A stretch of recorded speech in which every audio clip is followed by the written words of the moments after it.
নমস্কার, আমি Sudipta Mondal, registered pharmacist under West Bengal pharmacy council. বাংলায় মেডিসিনের ডেসক্রিপশন নিয়ে আমার চ্যানেল। আজকে আমরা একটা অ্যান্টিবায়োটিক মেডিসিন নিয়ে আলোচনা করব। মেডিসিনটির নাম রক্সিথ্রোমাইসিন।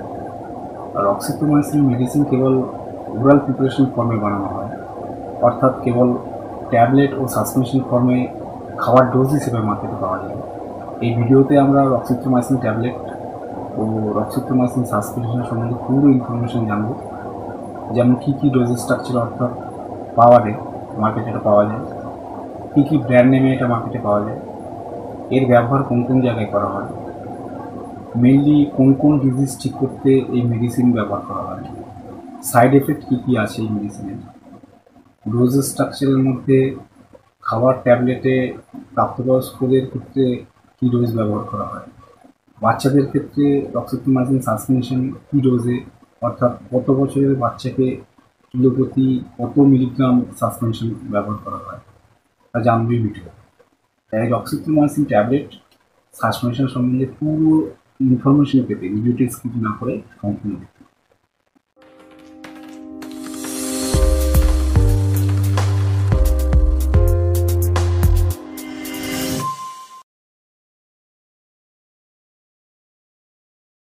রক্সিথ্রোমাইসিন ট্যাবলেট ও সাসপেনশন দুটি ফর্মে আসে।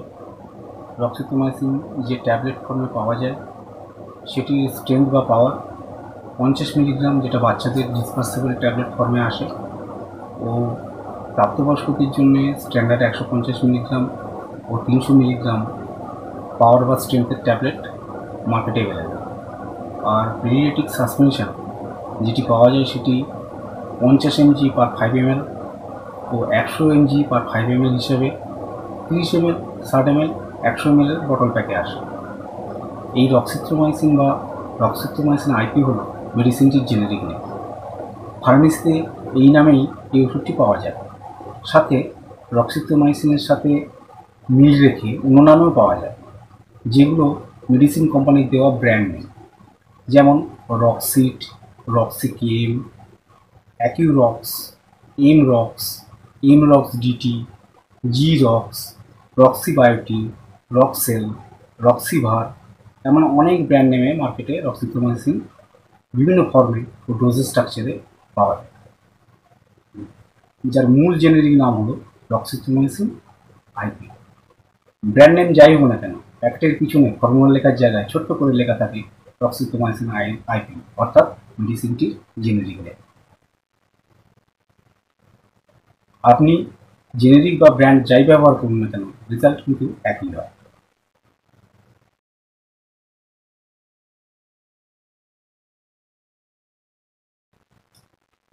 এবার আলোচনা করা যাক কোন কোন ডিজিজে রক্সিথ্রোমাইসিন ট্যাবলেট সাসপেনশন ব্যবহার করা হয়।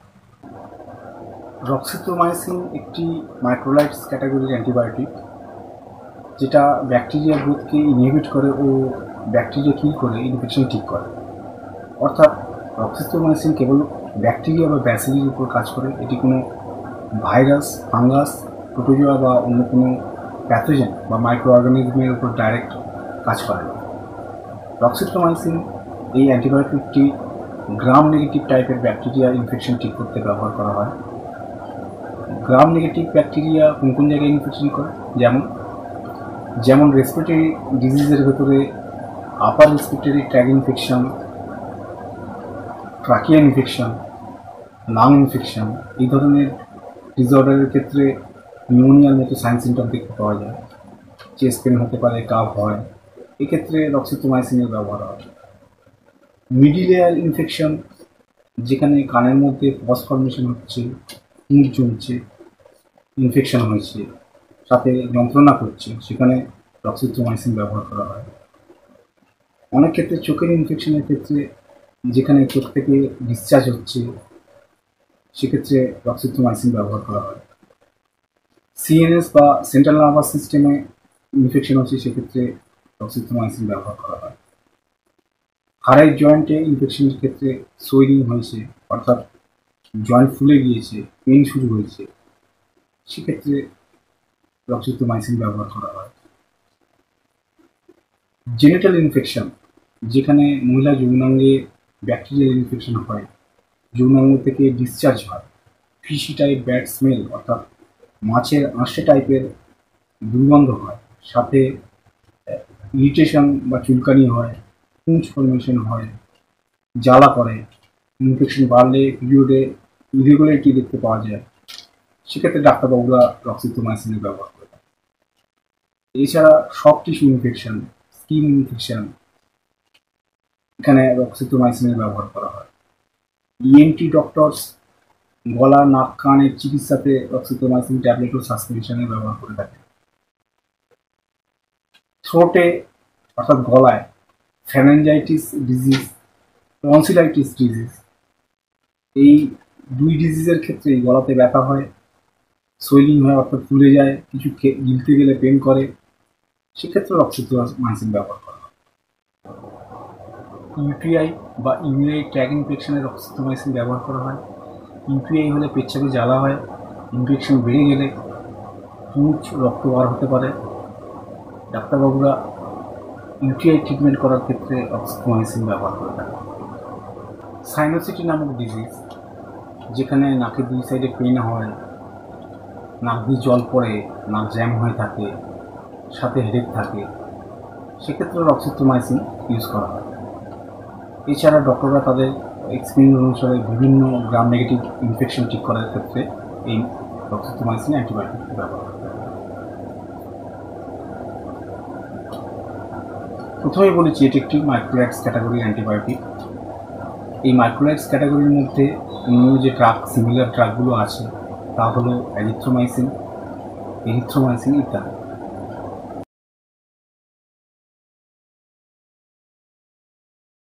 রক্সিথ্রোমাইসিনের ডোজেসটা কীভাবে এটিকে সেবন করতে হবে যাতে বেস্ট রেজাল্ট পাওয়া যায়।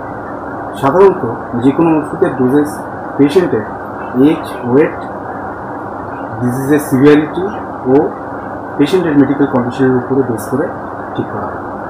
তবে সাধারণত প্রাপ্তবয়স্কদের জন্য রক্সিথ্রোমাইসিন 150 mg দিনে 2 বার দেওয়া হয়। ডিজিজের সিভিয়ারিটি বা তীব্রতা বেশি হলে 300 mg ডেলি 2 বার সাধারণত 5 থেকে 7 দিনের জন্য দেওয়া হয়। তবে প্রয়োজন অনুসারে 7 দিন, 14 দিন বা এরও বেশি এই ওষুধটি দেওয়া হতে পারে। ওষুধটি খাওয়ার ঠিক 8 ঘন্টা আগে এমটি স্টমাকে খেলে সবথেকে ভালো ওষুধটি আমাদের শরীরে অ্যাবজর্ব হয়, ভালো রেজাল্ট।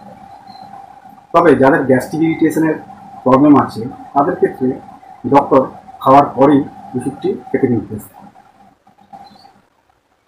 এবার আসা যাক রক্সিথ্রোমাইসিনের পেডিয়াট্রিক ডোজে, অর্থাৎ বাচ্চাদের ক্ষেত্রে ডোজ কি।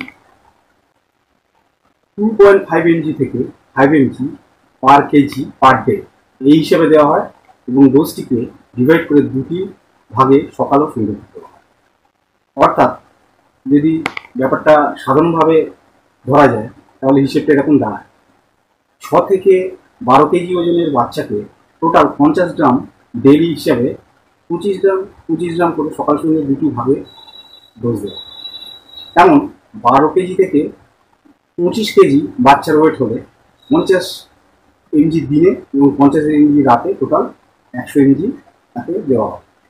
বাচ্চার ওজন 25 থেকে 40 কেজি যদি হয় তাহলে সকালে 100 mg এবং রাতে 100 mg, সব মিলিয়ে টোটাল 200 mg তাকে দেওয়া হয়। সাধারণত 5 থেকে 10 দিন পর্যন্ত ডিউরেশনে ওষুধ দেওয়া হয় বাচ্চাদের ক্ষেত্রে। বাচ্চাদের ক্ষেত্রেও খাওয়ার 8 ঘন্টা আগে সাসপেনশন খাওয়ানো হয় বেস্ট রেজাল্ট পাওয়ার জন্য। ঠিক তেমনভাবেই যে সমস্ত বাচ্চাদের গ্যাস্ট্রিক ইরিটেশনের প্রবলেম হয় তাদের ক্ষেত্রে ডাক্তারবাবু খাওয়ার পরেই ওষুধ দেয়।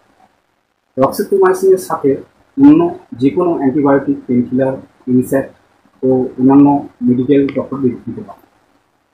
প্রথমেই বলি ডোজেস স্ট্রাকচার যেটা আমি আলোচনা করছি সেটা আমার ফার্মেসি কলেজের টেক্সট বুকে থেকে রেফারেন্স। বাস্তব ক্ষেত্রে ডাক্তারবাবুরা ডোজেস স্ট্রাকচার পাল্টাতে পারেন। এই ডোজেস স্ট্রাকচার যেটা আমি বলছি সেটা কেবলমাত্র শিক্ষার উদ্দেশ্যে।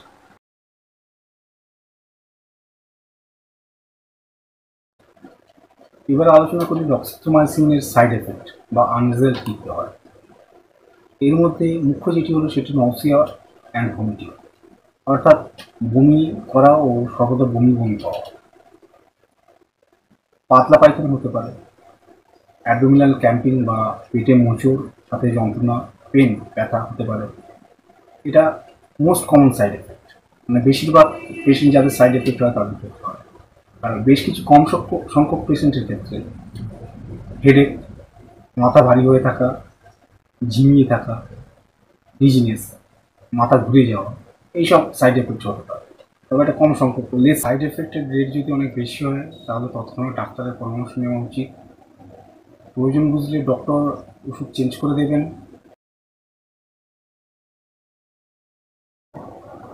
ডক্সিস্ট্রোমাইসিন কোন কোন ক্ষেত্রে ব্যবহার করা যাবে না? যে সমস্ত পেশেন্টদের সিরিয়াস লিভারের প্রবলেম থাকে, যে সমস্ত পেশেন্টদের সিভিয়ার কিডনি ফেলিওরের প্রবলেম থাকে, যাতে হার্টের প্রবলেম থাকে, তাদের ক্ষেত্রে ডক্সিস্ট্রোমাইসিন ব্যবহার করার রেস্ট্রিকশন আছে। প্রেগনেন্সি ও ল্যাকটেশনের ক্ষেত্রে, অর্থাৎ যে সমস্ত ভদ্রমহিলারা প্রেগনেন্ট এবং যে সমস্ত ভদ্রমহিলারা ব্রেস্ট ফিডিং করান, স্তন্যপান করান, তাদের ক্ষেত্রে ডাক্তারবাবুর পরামর্শ নিয়ে ওষুধটি খাবেন।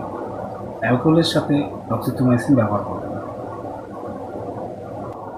ভিডিওটিতে যতটা সম্ভব ডক্সিস্ট্রোমাইসিনের ডেসক্রিপশন দেওয়ার চেষ্টা করলাম। যদি ভিডিওটি আপনারা গোড়া থেকে শেষ পর্যন্ত স্কিপ না করে দেখে থাকেন তাহলে আশা করি ডক্সিস্ট্রোমাইসিন মেডিসিন সম্বন্ধে অনেক ভ্যালুয়েবল ইনফরমেশন আপনারা পেলেন। ভিডিওটি যদি ভালো লাগে তাহলে লাইক করুন, সাবস্ক্রিপশন করুন এই ধরনের ভিডিও দেখার জন্য। দেখা হচ্ছে পরের ভিডিওতে। ভালো থাকুন, নমস্কার।